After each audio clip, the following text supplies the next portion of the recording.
Welcome to the Dexterous Lifestyle Podcast. I'm your co-host, Andy Hancock, And I'm Kelly Powell. and today we have Amelia Pleasant Kennedy with a pleasant solution. Amelia is a fellow NAPO member, and NAPO stands for the National Association of Productivity and Organizing Professionals, for those of you who don't know. She's also a certified life coach, a professional organizer, and a fair play facilitator, which we're going to go into because it's a super amazing thing to be a facilitator for, especially for our clients. But she helps women who are frazzled, busy, and overworked uncover the root cause of their current lifestyle behaviors. With a keen ability to listen for what goes unsaid, Amelia coaches from a space of total curiosity and non judgment so that the clients build a deep sense of self trust. She's also president of the Michigan chapter of NAPO, and she's an active member of the Life Coach School coaching community, the Institute for Challenging Disorganization, Black Girls Who Organize, and also the National Association of Black Professional Organizers.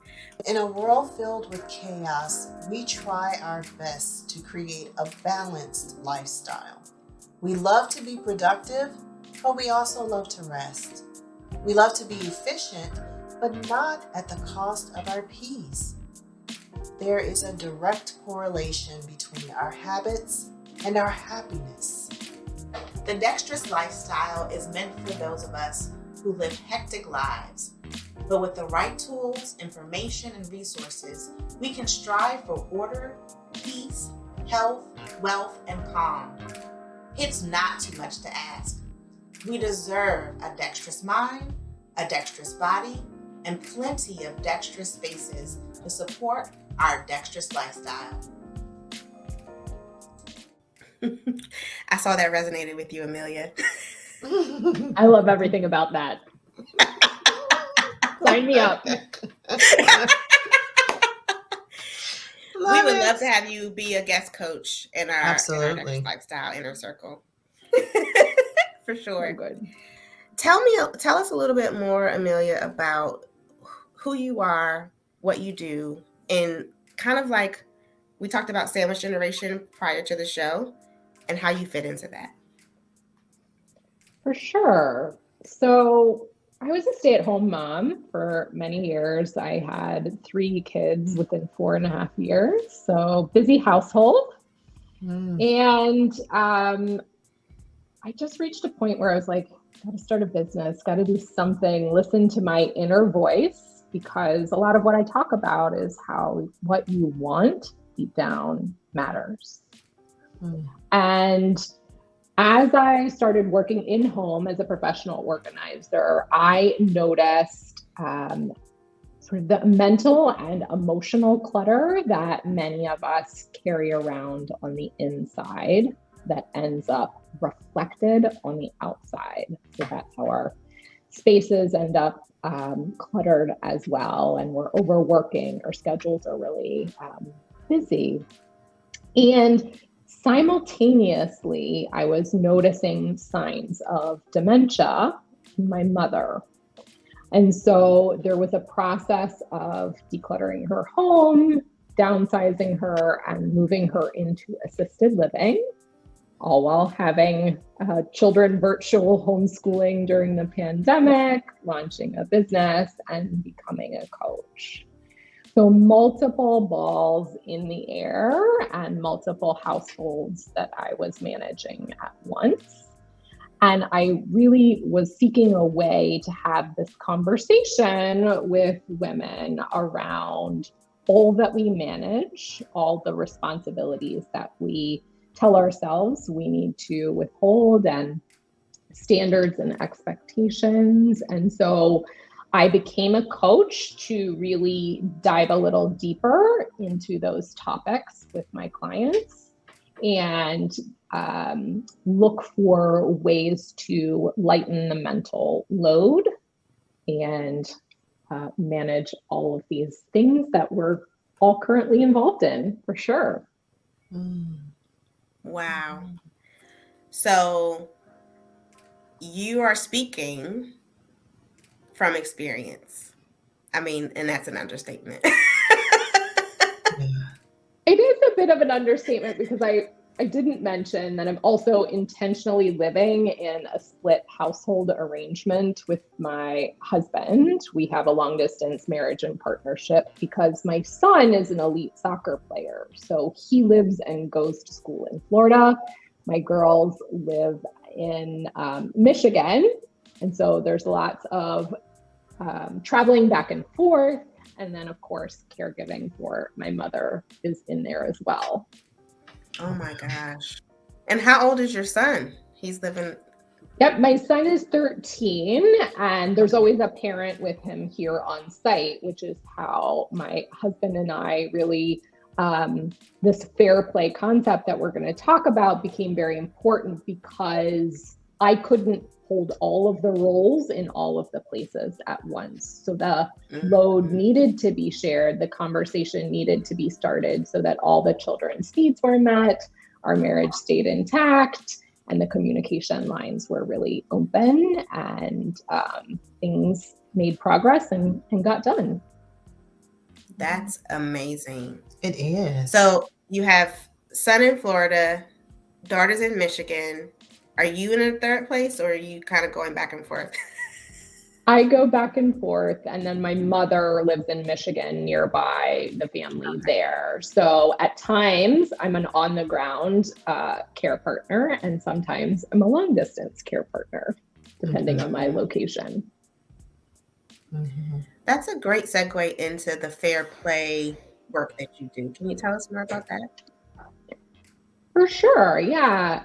Fair play is a method that was developed by Eve Rodsky. She's written two best-selling books and has a documentary about it.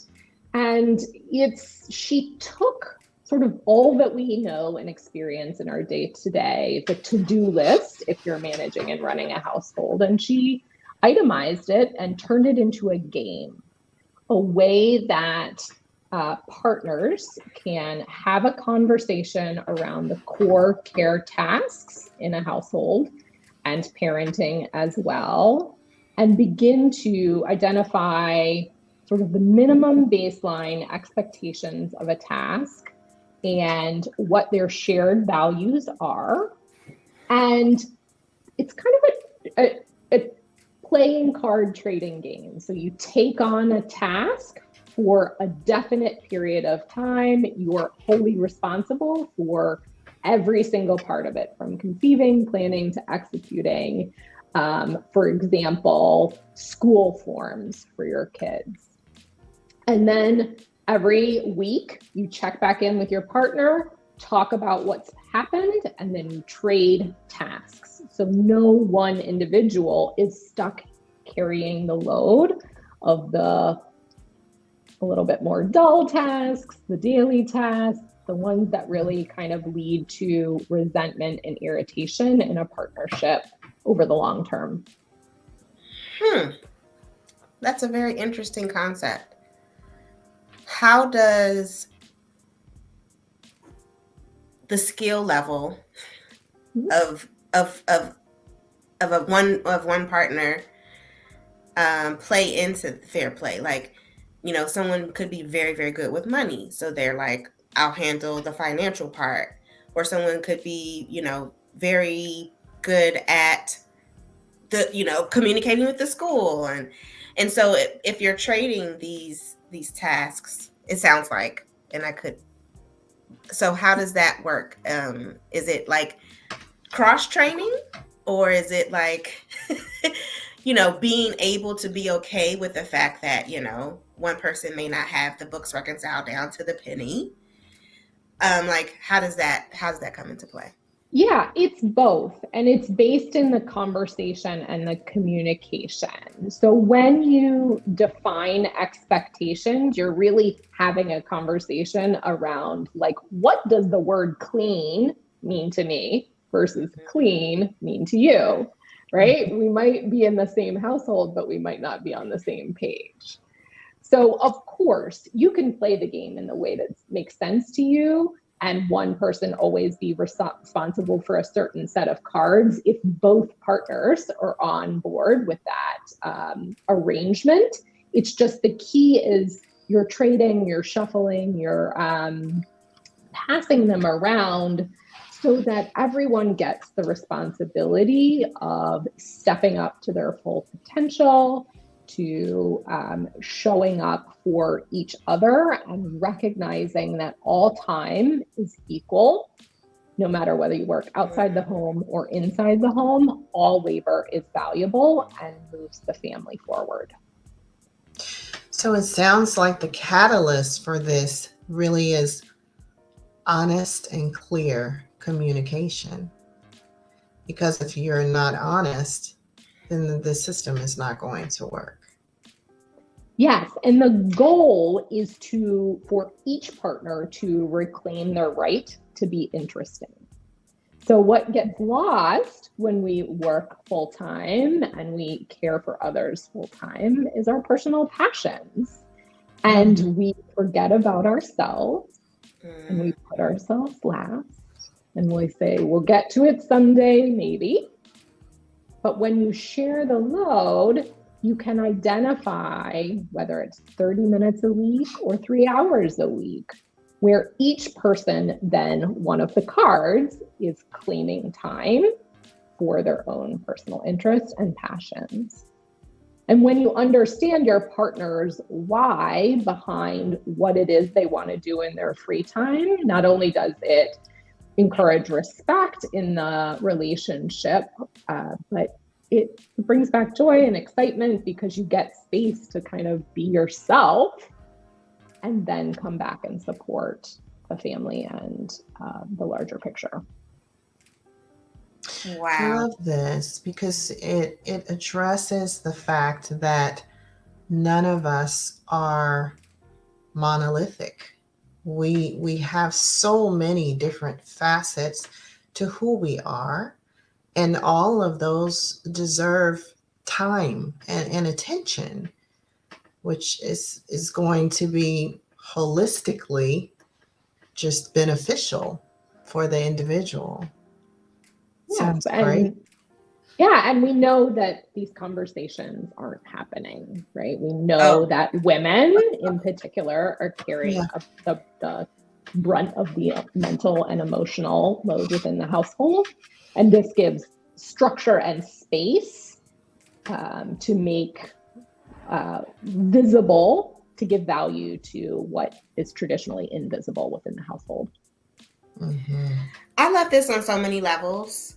A couple of things came up for me when you were talking about it is awareness. I think so many daily but mundane but necessary things that have to happen get swept under the rug of awareness as to who's doing what, and they're not realizing that how much it is. But having everything out and written, it's like, oh wow, you have a lot on your plate. You're one person might be thinking, oh, I'm bringing the bacon, or I'm doing a lot for the household, and not realizing what the other partner is actually doing as well. The other thing that came up for me is bringing importance to, as Kelly was talking about, like the whole person. Sometimes we get so lost in the daily chores. I remember when I first got married, my husband said one of the things that attracted him to me was the fact that we had these deep conversations. I would ask questions, and we would talk for hours about whatever, and then we got married, and then the conversations were, did you get the bill? What time are you leaving tomorrow? Who's going grocery shopping? And it was, I was about the tasks because that's my personality. And then he was just like, our relationship has changed. And I'm like, oh, gasp. Like, what are you talking about? And he mentioned, like, you don't ask me, like, how about my day? You don't talk about this. We don't. And so we can, some of us, our personalities are so task driven that we forget about the other sides of ourselves that either make us whole, taking time for our creative sides, taking time for our hobbies, and also what our partners need. So this puts it all out there. It's not just about tasks. It's about the whole person. And then the third thing that I don't know, I'm like, all these things that came in my brain, and let's also applaud myself for remembering all three. Very good. The third thing is, and this is a thing that's coming up for me now, that, you know, we've been married for a little over 18 years. And, you know, you kind of get into this groove of who does what, and it's, you know, everybody's good. But what if something happens to one of us? Like, oh, how do I pay this? Or how do I do that? Because this person always does it. And so having all the tasks written out and having those cards is, it's divided at that time. But if something happens or emergency happens where one can't do it, I'm pretty sure in those cards, it's also, here's the password and here are the steps to do it. So that also takes a burden away from, the back of our mind is like, we hear bad things happen all the time to other people. And you're like, oh my God, I can't imagine if so-and-so didn't come home. What would be, you think the loss, but also it's those little things that then start creeping up that you have to take care of. Yeah, it puts a language to the issue and it systematizes it. And it leaves space for creativity and flexibility and designing it for your own household and your own lifestyle. But yeah, it teaches and trains others, including children or other adults living in your household, how to do the most important things that you determine are valuable to your household. There are 100 cards, but not every family is going to use all 100 cards. So, take something like the car. We forget how many steps go into maintaining a car, including remembering the last time it was serviced or when the insurance is due. So it systematizes the whole thing and makes everyone aware so that they can participate and share the load. I really like that. It sounds like it kind of gives a difference between surviving and thriving. Because thriving is really addressing everything so that, again, you're being treated holistically as a family and your life holistically, right? So I love that, because thriving is important. We don't want to just be in survival mode. And so many of us are. We are just trying to get through the day, the week, the month, the year, instead of thriving and enjoying the time and using our time valuably. Yeah. I think a good segue into thriving and counting our days, so to speak, is going back into being a caretaker for someone with dementia. Do you have any valuable tips or learning that you've had in this experience? What I will speak to is the early conversation. That's where many of us are. Your parents, your loved ones may be well today, and they're not going to be eager to have any sort of conversation about their belongings or their estate documents or the future. But bring the conversation up, keep bringing it up, keep asking the questions so that you can understand where things are located, where things should go, and what they want for their future. Because then when something may or does occur, you'll have a better sense of keeping them at the center of their life. So really executing and following through on what they want, because if it happens too late, then the emotions flood in over the crisis, over the concern, and it's very difficult to sort of get to the core truth of what the loved one wants. So if you can have the conversation and understand what they're going to do with their household full of belongings when times are good, you're at a much better place in the long term to support them in the ways that you can or choose to do. I love that, Amelia. That's something that my husband and I are living right now. Unfortunately, my mother-in-law was diagnosed with dementia, and it was early onset dementia. Mhm.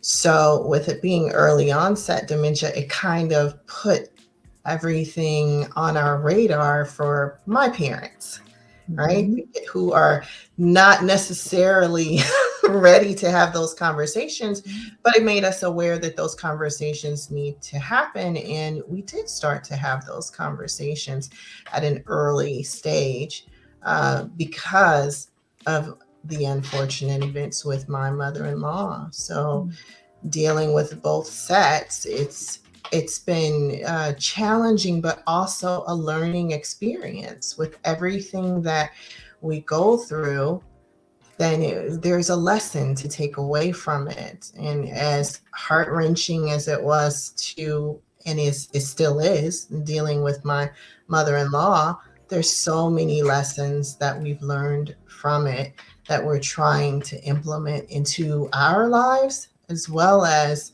my parents as they age. For sure. And I try to write about this and share on my blog and social media a bit about my journey, because it is exactly that, right?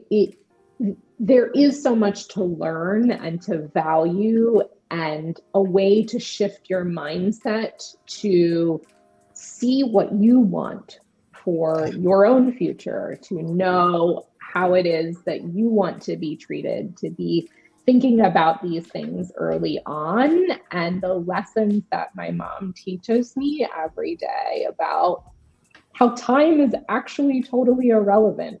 What matters is the current present, right here, right now. Yeah.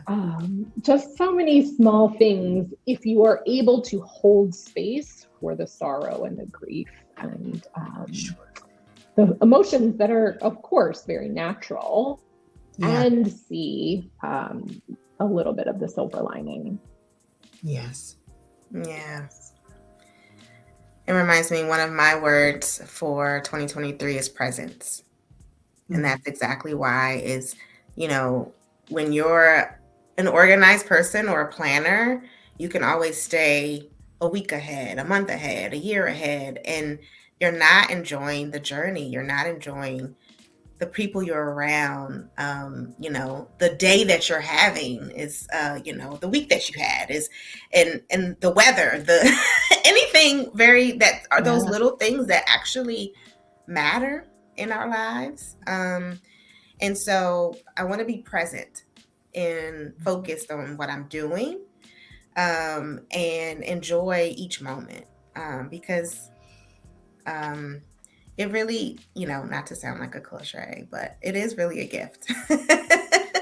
It is those things that we, at the funerals and at the family gatherings, remember that time, blah, blah, blah. I mean, 20 years ago, that was the present. So let's revel in that. So it really, and being mindful of how to take care of these what ifs, I guess you would Mhm. say, really do help you have a better presence in the future, if that makes sense. For Because like sure. It's a you have gift to that, your future self, oh my gosh, Yes, it right? is. It's like It setting your is. future self up for as much success or ease as possible.